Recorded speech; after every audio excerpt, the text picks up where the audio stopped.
So, hello guys. So, dahil natalong Lakers, kaysa magmukmuk tayo sa bahay. So, ito nakita ko siya sa Facebook, yung DRVN Apparel Shop. So, pinuntahan ko siya kaagad kasi nandito lang siya sa Dara sa Tanawan City, Batangas. So, malapit lang siya sa amin kasi nasa Santo Tomas lang kami.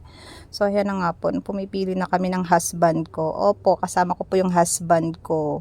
So, bibili kami, tigda dalawa kami. So, ito sa akin, Lebron. Tapos itong ribs, sa husband ko po yan.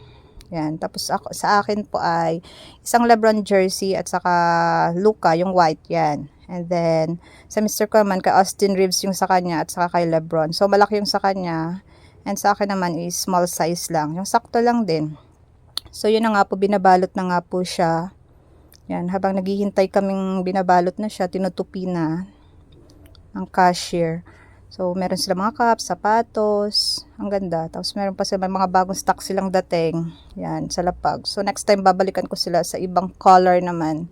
And, titingin pa ako ng ibang mga jersey. So, yan na nga po. So, habang binabalot yung aming binili. So, meron din silang shorts.